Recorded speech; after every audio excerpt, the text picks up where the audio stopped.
సంవత్సరాల తరబడి దేవుని దగ్గరికి ఉన్నా కనిపెట్టుకొని ఉండాలి. ఒకవేళ 9 గంటలకు ఆయన వచ్చి నీ దగ్గరికి రా అని పిలవకపోయినా, ఒకవేళ నువ్వు ఈ పక్కనే ఉండి 9 గంటలకు బయటకు వచ్చినప్పుడు నువ్వు అక్కడే ఉండొచ్చు, 3ంటికి బయటకు వచ్చినప్పుడు నువ్వు అక్కడే ఉండొచ్చు, పొద్దున్నే వచ్చినప్పుడు నువ్వు అక్కడే ఉండొచ్చు.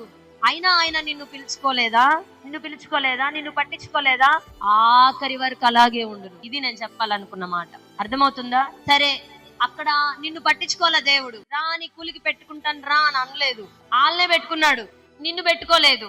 అయినా సరే లాస్ట్ నిమిషంలో అయినా నన్ను దేవుడు ఆశీర్వదిస్తాడేమో. ఇంకొక గంటే ఉంది, 6 కల్లా క్లోజ్ అవుతుంది పని. 6 గంటల కల్లా పని ఏమవుతుంది? క్లోజ్ అవుతుంది. అయినా సరే దేవుని కనికరం నా మీదకి వస్తుందేమో, నేను ఇక్కడే ఉంటాను. ఈరోజు నీకంటే ముందు 9 గంటలకే ఆశీర్వదించవచ్చు చాలా మందిని. గుర్తుపెట్టుకోండి, 9 గంటలకే నీకంటే బిల్డింగ్లు కట్టించుకోవచ్చు, అందరికి పెళ్లిళ్ళు చేయొచ్చు. వాళ్ళు నీకంటే ముందు అంజలో ఉండొచ్చు, నీకంటే ముందు స్థాయిలో ఉండొచ్చు. వాళ్ళు 9 గంటలకే ఆశీర్వదించబడచ్చు, 12ంటికే ఆశీర్వదించబడచ్చు, నీకంటే 3ంటికే ఆశీర్వదించబడచ్చు. కానీ నువ్వేం చేయాలి?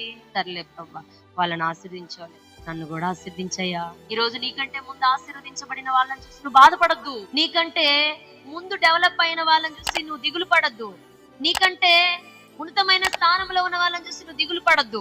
నిన్ను దేవుడు పిలకపోయినా నువ్వు అలాగే ద్రాక్ష తోట దగ్గర, ద్రాక్ష తోట అంటే సంఘంలో నీకంటే ఆశీర్వాదకరంగా ఉండొచ్చు నీ తోటి వాళ్ళు, అయినా నువ్వు దిగులు పడద్దు. నీ టైం వచ్చేదాకా నువ్వు మణిగుండు. నీ టైం 5 అంతే అనుకో, నీ టైం 3 అనుకో, నీ టైం 12 అనుకో, లేదా నీ టైము 9 అనుకో, లేదా నీ టైం పొద్దున్నే అనుకో. దేవుడు నిన్ను పట్టించుకునేదాకా, ఆశీర్వదించేదాకా ద్రాక్ష తోటలో బయట కనిపెట్టుకోవడమే నీ వంతు.